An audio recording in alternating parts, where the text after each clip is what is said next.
Hi everybody, this is Jelisa. Thank you so much for coming back to my channel, everyone. It is now December 22nd, 2020, and I'm just here making another video, excuse me. So I just wanted to come here and to just talk about this. I don't know, I've been getting these reminders. I've been remembering a lot of stuff, especially when I used to work retail. And like some people, I feel like people find it hard sometimes to believe um, that our own like authorities can lie to us, that even like the government can lie to us and things like that. And then the reason being, like, I know it's easily to get deceived, but we as Christians, we know better. I feel like we need to know that we can easily be deceived. I mean, that's what the enemy does. He lies. He stresses everything you ever wanted to see. That's why you have to have discernment. Let me just tell you something. I work retail like a lot of years in my life, because I went to school for fashion. That's why you see the mannequin behind me. This is what I do here. I have my own studio in Danbury.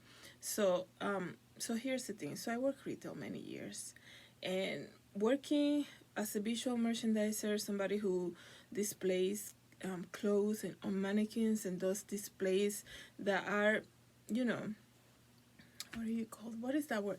That are like nice and neat and like inviting for a customer. You learn a lot and you learn about companies a lot. So I remember, like, right out of college, I got this job at the mall working as a visual merchandising, and I remember what they said. I remember asking one time. I said, "Why is the music in the store so loud?" And they said, "This is what the company wants, and here's the reason." I'm not gonna say what company it is. I think a lot of us, if we pay attention, we know um, what really they're doing. So this is what it is. So they say, we put our music super loud, and we normally play like a lot of fast moving music like rock and roll and things like that. So what we really want to do is, when the mom brings the teenagers to the mall, and she's right outside our entrance, and she hears that loud music, and she hears that, we want her to, here's the credit card, I'm not even gonna go in there, it's way too loud, the music, and you guys just shop. That's what the plan was. And I remember thinking, that is just so controlled. I was thinking to myself, how crazy is that everything is planned out. Even so much so as the music level. Because there are stores that and they create this atmosphere to entice you to buy things. There are stores that spray perfume. I remember also working at a store that we used to go around and spray this perfume. So people would walk by and they're like, "Oh, it smells so good in here." I mean, as long as you're in the store, then the job of the salesperson is to make sure you believe before you go is that you buy something. And throughout the years, I saw things, because once then you're open to so many things, and you know what people are actually trying to do and what companies are trying to do. So I remember looking at one of these famous stores, still open to this day, and I remember this store, every time you pass by, they have such a strong perfume, and it's one of those perfumes that is almost so hard to like stay around for some time. And they also keep the light, like they don't turn every light in the store, they keep it kind of dark inside. Guys, that is so planned out.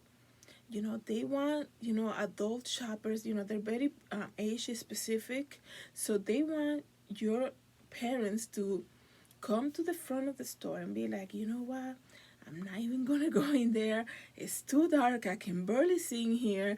The perfume is just way too strong, and that music is just way too loud. Here's the credit card. I'll wait for you outside." And that is exactly what they want you to do.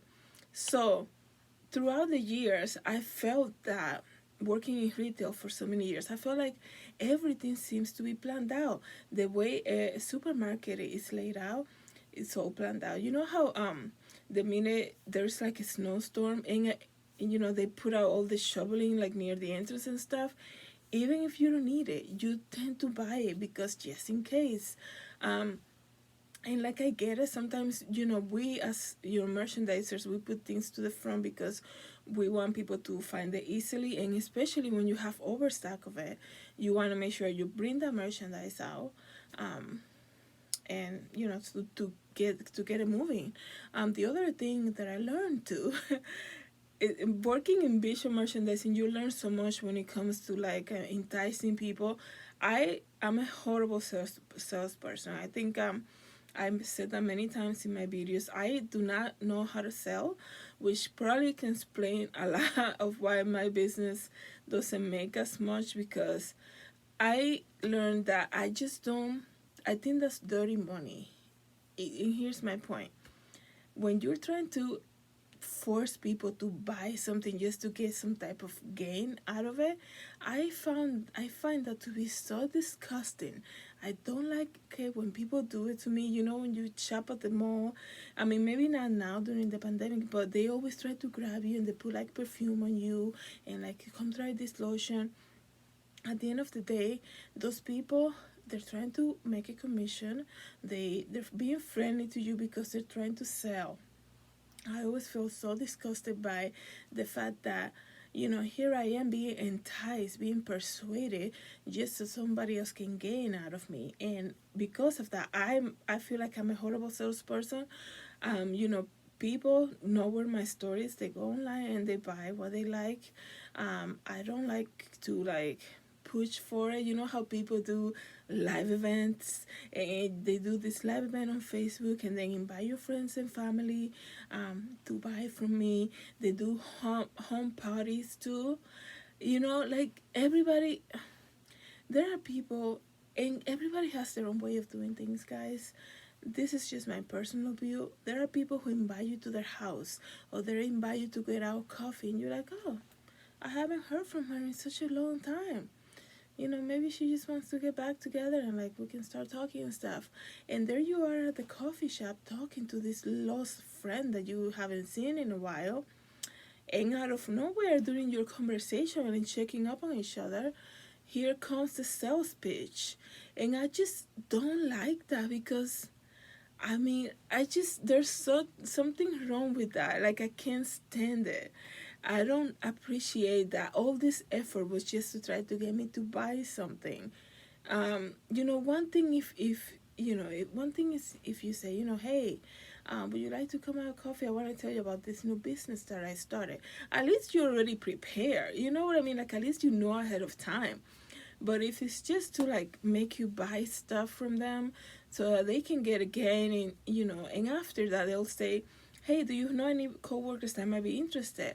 And I get it. People say that's the only way to sell things. I mean, I feel like that's just dirty money to me. I mean, I hope I could be wrong. I'm not saying, but I don't get a good feeling from that type of idea. Like I said, working in retails, I know when a dress, especially a dress, guys, when you see a dress that is not moving, they get like 30 units and they haven't sold 2 units in a month. Something has to be done with that dress before marking it down. So they'll mark it down, and then what they do is they'll start displaying it. So they change the display around and they put it on the front. The dress can even end up at a big showcase at the entrance of the store, or even at the window outside, because the minute people see it on a mannequin, that's what they want. And I learned that, you know, there were necklaces and things you will put it on a mannequin, people immediately want to see it, because obviously they're trying to see it on a person.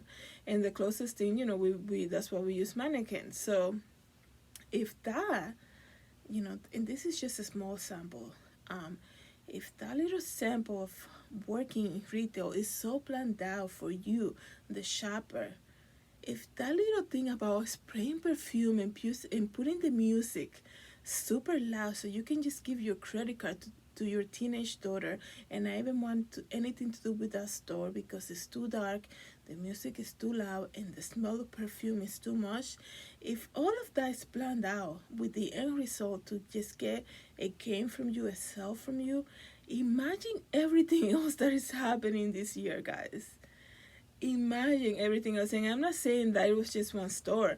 Like I said, the minute where I work, when they told me that this is why we put the music so loud, and then I went to the store next to it, I'm like, they're doing the same thing. It's so clear to see it. Once you're open to it, you see it everywhere. So that's what I'm talking about. Like, don't be deceived. Everything that's happening is because there's an agenda behind it. So that I was just like, I just wanted to tell you guys a lot of the things, and I know everybody knows this, but a lot of the things that we see are not what they are. Um, I was watching, we all know about Harvey Weinstein, and I always had an issue with that lady. His wife, the lady from Marquesa, when she joined Project Runway, I don't know, I just felt like what happened with her, it was just too fast of a stardom. Here's the thing, like, um, I'm trying to find a good example. I just felt like Marquesa, that label, came out and it just became huge. And I get it, like, that can happen, and people do deals behind the tables and say behind closed doors. I get it, but what, like, when you see like a Ralph Lauren gown at the Oscars, Ralph Lauren has been around forever. Oscar de la Renta been around forever. And then when Marquesa came out, everybody was wearing her dresses at these award ceremonies. And I'm thinking to myself, how is that even possible? You know, because I know about the fashion industry, and I know about, what I can see, and I'm not saying what happens behind closed doors, nothing like that. But from what I saw, it can take a while. A designer can get one gown maybe at the Oscars, a new designer, a new fashion brand, but then to see her brand having been having brought out so many gowns at the Oscars, and then I'm looking just randomly, you know, came up and I was watching the documentary on the husband, Harvey Weinstein, and we all know what happened to him. And then they're saying that, because I'm telling you, if you see something happening, guys, there's a reason behind it. You have to be open to search for things. And she goes and she said, there's so many actresses that were threatened by Harvey Weinstein, because he will say to them, besides the sexual assault and all of that, he said to them, if you do not wear Marquesa at the Oscar red carpet, I will want nothing to do with you. I mean, are you kidding me? I'm not saying I'm surprised that he did it. I'm saying somebody like Georgina Chapman, the creator of Marquesa, the wife of ex-wife or whatever, Harvey Weinstein, is gonna be okay with things like that. Wouldn't you find it like? And people play dumb too. Like, people be like, I didn't know that was happening. I didn't know that was happening. Wouldn't you find it interesting? Everything is done, guys, for the love of money. At the end of everything that happens is the love of money. So these people, you have this pair in Hollywood, Georgina Chapman managing the entire red carpet. Everybody was wearing her dresses, and he's like sexually abusing every woman that he could. So you feel so disgusted, because how that's like getting an award for something that you don't even deserve. I mean, Renee Zellweger said that she didn't want sometimes to wear Marquesa, but she was forced to because Harvey Weinstein threatened her. And here is Marquesa feeling so proud of all the great things they done. I mean, wouldn't you find it interesting that every actress famously known in Hollywood now want to wear your gowns at the Oscars, and you're gonna dare be like all clapping your own shoulder because of that? I'm telling you, the fashion industry, people, the fashion industry is one of the most prideful industry ever. So imagine all of that deceiveness, guys. That's what I wanted to talk about, because it's been in my heart this last couple of days. Everything is planned out. Everything is like marketing too. You know, I know a lot about merchandising too, like about merchandising colors and things like that, and like putting like by the entrance of a store, putting one color and then 2 feet away or 3 feet down the road, putting another color, so they want your eye to be linked to that one. And then, you know, once you set it up, then you see people just walking through the whole plan of it. So imagine if that's already planned out. Imagine everything else. That's my point for today. Imagine everything else that's happening around the world. We all know that people are now fearful of this pandemic. So they're trying to find a solution. So they're going to sell to you the solution. We all know what that is right now. Even if they say you still have to wear, you know, your coverings and everything, it's so insane. I just want to know what comes after that. Just out of curiosity, like what come after that? What's gonna be the next thing that they use for that? Anyways, guys, that was my message for today. I'm sorry it was too long, but you know, just keep your eyes open. Ask God for discernment. Ask God for wisdom. There, not everything that you see is what you think it is. You know, we all know that for sure. You know, if you have a doubt when you see something, it's because God is trying to talk to you about it. Just remember that. Thank you guys so much for watching my channel. I hope to see you in the next video. Bye.